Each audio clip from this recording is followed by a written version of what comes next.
qoşulan tamaşaçıları da salamlayıram. Bu bayram tətillərində hər birinizə xoş istirahət arzulayıram. İş başında olanlara isə bolluca güc arzulayıram və bugün də söylədiyim kimi çox maraqlı qonaqlarla, maraqlı mövzularla canlı-canlı qarşınızdayıq və Logos Psixoloji və Nitq Mərkəzini buradan salamlamaq istəyirəm. Başda Təranə Paşayeva olmaqla Təranə xanım peşəkarları bir araya toplayıb və artıq 10 ildən artıqdır ki, 11 ili də ötdü ki, Logos Psixoloji və Nitq Mərkəzi fəaliyyət göstərir və bugün Logosun əməkdaşı, dəyərli psixoterapevt Aynur Şirəliyeva bizlə bərabərdir. Xoş gəlmişsiniz Aynur xanım. Xoş gördük. Mən də sizi və izləyicilərinizi salamlayıram. Dəvətiniz üçün təşəkkür edirəm sizə. Biz təşəkkür edirik. Bayramınız mübarək. Çox sağ olun. Çünki bu artıq elə bu bayram günlərini yaşayırıq. Düşünürəm ki, kimisə gördü bayramınız mübarək söyləməliyik. Çünki həm müqəddəs Ramazan ayıdır bilirsiniz.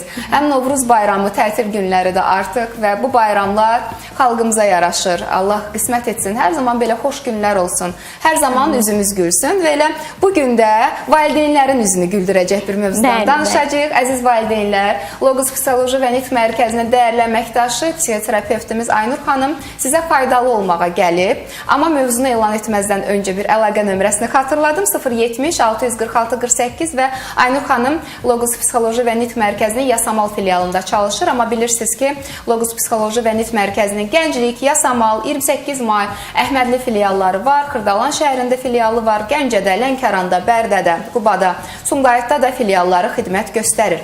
Və bugün Aynur xanımla danışacağımız mövzu oyun terapiyasıdır. Nəyə görə dedik ki, valideynlərin üzü güləcək? Çünki bu oyun terapiyası ilə düşünürük ki, bir çox valideynlərə maraqlı bir evdə öz övladları ilə vaxt keçirmək üçün maraqlı oyunlar təklif edə biləcəyik. Həmçinin də onların digər belə deyim, oyun terapiyası ilə bağlı bilgilərini artırmış olacaq. Ümumiyyətlə, oyun terapiyası nədir? Bu haqda mütəxəssisimiz məlumat verəcək. Buyurun. Ümumiyyətlə, nəyə görə mən bu mövzunu seçdim? Çünki çox vaxt oyun terapiyası deyəndə yanlış bir informasiya beyində formalaşır ki, oyun sadəcə hər hansısa bir oyun vasitəsilə qurduğumuz bir oyundur, çox sadə bir prosesdir. Amma əslində valideynlər bilmir ki, bu bir psixoterapiya növüdür. Bəli. Nədir bu? Necə bir psixoterapiya növüdür? Bu haqda bilirsiniz necədir? Oyun terapiyası nədirdən öncə oyun nədir? Bu sualı cavablandırmaq istəyirəm. Buyurun. Oyun uşağın dilidir. Oyun uşağın özünü ifadə etmə, duyğu və düşüncələrini, daxili aləmini ifadə etmə bir vasitəsidir və oyun uşağı tək ifadə dili deyil də onun özünü öyrənmə prosesi, inkişaf etmə prosesinə böyük təsir edən bir faktordur və oyunlar ümumiyyətlə terapevtik gücə malikdirlər. Mən burada inkişaf deyəndə nəyi nəzərdə tuturam? Çünki oyun oynayarkən uşağın psixoloji, emosional, sosial sferası, nitq bacarığı, eləcə də psixoloji prosesləri inkişaf edir. Və eyni zamanda da öyrənmə ilə paralel olanda oyun, uşaqda öyrənmə daha qüvvətli şəkildə olur. Deyək ki, valideynlər evdə uşaqlarına heyvanlar öyrətmək istəyir və yaxud da meyvələri və yaxud da rəngləri. Bunları oyun əsası ilə quranda uşaq bunu daha gözəl qavrayır. Nəyə görə demək istəyirəm oyun? Çünki baxın, beynimiz özünü güvəndə hiss edəndə, özünü rahat hiss edəndə öyrənməyə daha açıq olur. Uşaq da özünü hər hansısa bir təsir altında, təzyiq altında hiss edəndə o öyrənməyə açıq olmur və bizim ona ötürdüklərimizi lazımi şəkildə qavramır. Və oyun terapiyası da odur ki, əgər seans otağında bir terapist, bir uşaq və sistemli bir yanaşma varsa, burada artıq oyun terapiyasına söhbət gedir və bu adi oyundan fərqlənir. Çünki adi oyunlar valideynlərin övladları ilə oynadığı oyunlardır. Deyək ki, bunlar əsasında legolar ola bilər, konstruktorlar ola bilər. Quraşdırma işləri ola bilər, bəli, nəsə hazırlama ola bilər, rəngləmə ola bilər. Əlbəttə ki, art terapiya növü olaraq. Burada bu sadə oyunlardır ki, valideynlər bunları uşaqlarla oynaya bilərlər. Ancaq burada belə bir məqam var ki, çox vaxt valideynlər uşaqların oyunlarına müdaxilə edirlər. Deyək ki, hər hansı bir rəng seçimi olur. Bu rəngi seçmə, bunu seç. Ya da bunu bu cür düzəltmə, gəl bu cür düzəldək. Yəni bu artıq bir valideyn olaraq yanlışlığa yol açırıq. Əlbəttə ki, çünki burada siz imkan vermirsiniz ki, övladınızın təxəyyülü inkişaf etsin. O hər hansısa bir situasiyada, problemdə özü çıxış yolu tapsın. Məsələn, bunu bu cür deyil də hər hansısa bir konstruktor legonu. başqa cür düzəltsin. Bu oyun terapiya ümumiyyətlə adi oyunlarda da bu şəraiti uşağa vermək lazımdır. Oyun terapiyasına qalanda isə bu artıq seans otağında olur. Yəni bir valideyn öz uşağına terapiyaya keçə bilməz. Yəni oyun terapiyasını evdə tətbiq etmək mümkünsüzdür. Xeyr, mümkünsüzdür. Çünki ən önəmli ilk faktor bilirsiniz nədir? Burada birinci dediyim odur ki, müdaxilə. Çünki valideyn istər-istəməz müdaxilə edir. Biz bunu ilkin seanslarda da görürük. Deyək ki, bağlanma problemi yaşayan bir uşaq olursa, ilk seansda valideyn əyləşir terapiya otağında təbii ki. Çünki uşağa travma vermədən o otağı valideyn tərk edə bilər. Məsələn, oyun terapiyası zamanı biz görürük ki, valideyn orada belə müdaxilə etməyə çalışır. Elementar kontaktda suallar verəndə valideyn uşağın yerinə cavab verməyə çalışır. Uşaq cavab verməmiş, valideyn artıq hazırdır cavab verməyə. Burada yəni doğru deyil. Bəzi elə təkcə bu sizinlə münasibətdə olmur. Yəni bunu bir çox valideynlərdə görürük, elə mənim özümdə də olur. Bəzən görsən ki, uşağa verilən sualı istəyirsən özün cavablayasan, amma belə etmək lazım deyil. Övladlarımızın, bizim mütəxəssisimizin dediyi kimi təxəyyülünün inkişafına və seçim azadlığı olmağına biz kömək etməliyik. Çünki gələcəkdə sonra şikayətlənirik ki, buna bax, yəni müstəqil olaraq həyat tərzi sürə bilmir, müstəqil qərar qəbul eləyə bilmir və artıq insan hansı yaşda olur olsun, uşaqlıq yaşından çıxanda belə artıq bu qərarları verə bilmir və təbii ki, bu da onun həyatına öz təsirini göstərir. Çox təəssüf ki, belədir. Hansı problemləri korreksiya edir oyun terapiyası? Bilirsiniz, həm də oyun terapiyası ona görə önəmlidir ki, uşağın özünü ifadə bacarığı. Ümumiyyətlə, oyun terapiyası zamanı biz terapist olaraq uşağın duyğularını, düşüncələrini yansıtmaqda dəstək oluruq və bu zaman onda fərqindəlik yaranır. Ki, məsələn, mən hal-hazırda bu duyğunu hiss edirəm. Bu situasiyada mən bu duyğunu və düşüncəni yaşayıram və buna uyğun mən davranışlarımı edirəm və bu fərqindəlik uşağın özgüvəninə çox böyük təsir edir.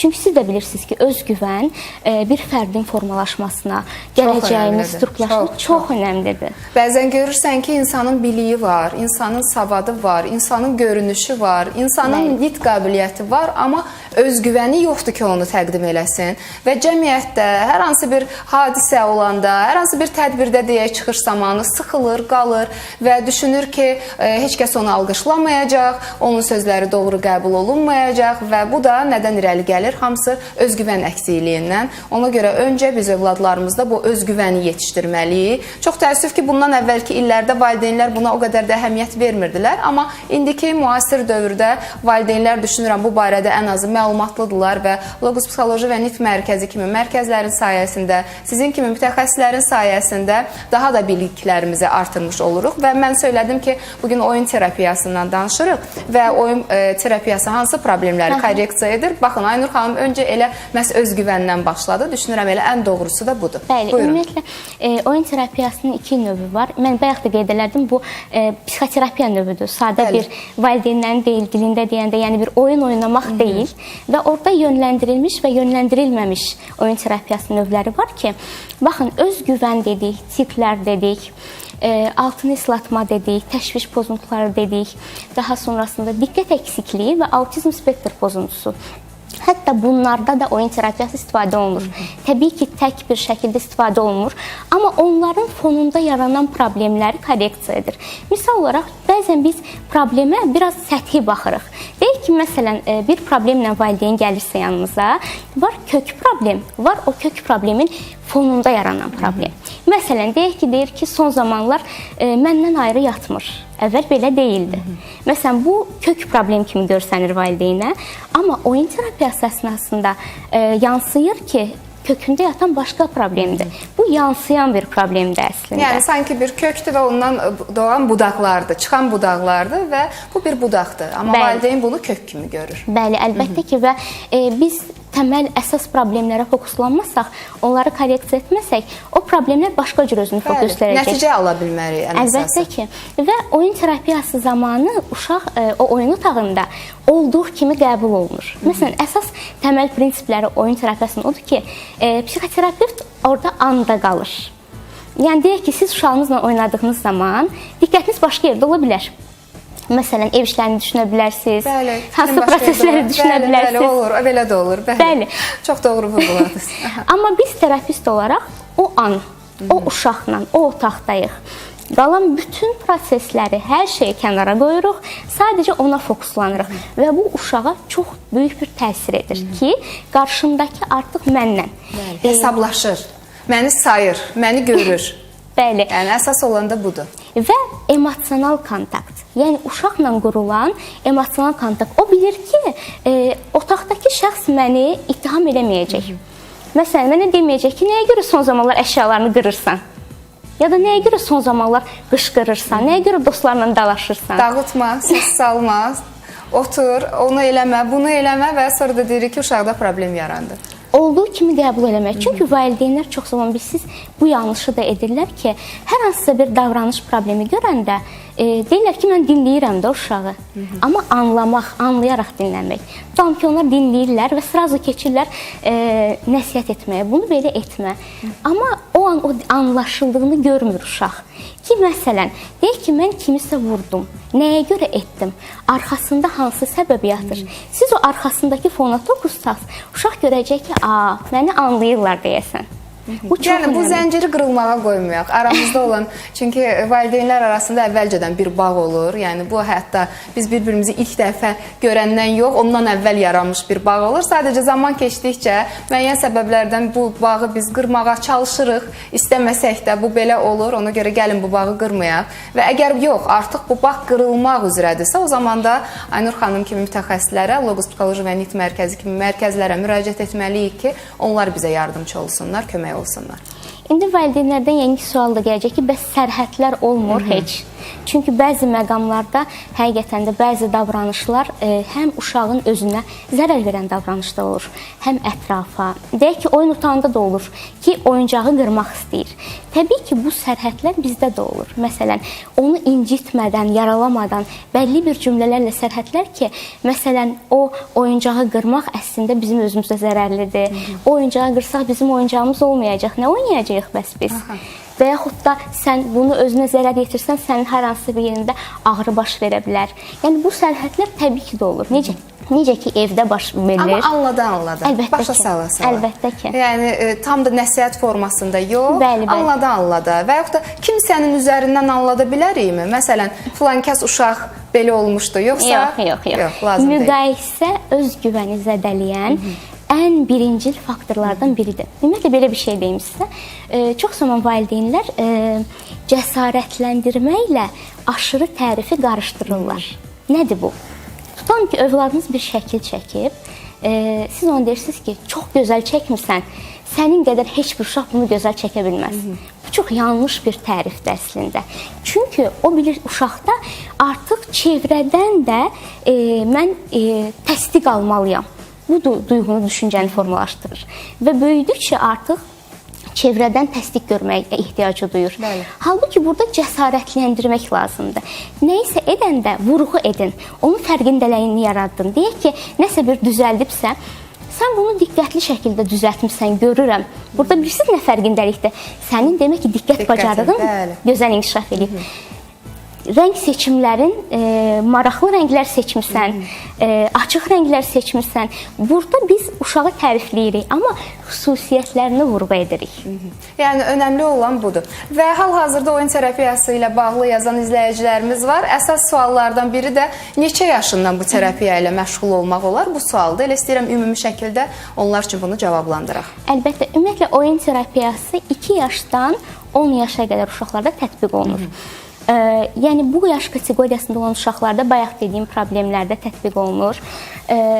Təbii ki, oyun terapiyası sistemli bir yanaşma.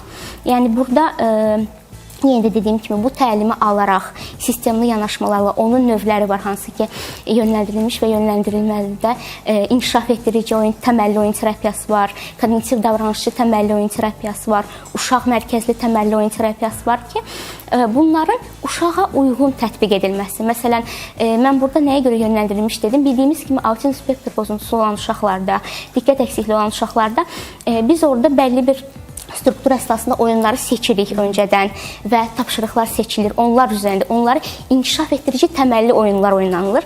Amma digər problemlərdə isə daha psixoloji sferada olan problemlərdə deyək ki, altını ıslatmadır, tiklərdir, özgüvəndir, davranış problemlərdir, aqressiv davranışlardır. Bunlarda oyun otağında uşaq özü seçir oyunları, oyunun gedişatını özü seçir. Çünki uşaq şuuraltısı elədi ki, oyunların ətrafına keçdiyi zaman, ətrafında oyunlar olduğu zaman o şuuraltısını yansıdır. Və belə deyək də bir daxili intuisiya olaraq uşaq hansı problem onu çox narahat eləyirsə, o ilk olaraq o problemi yansıdır.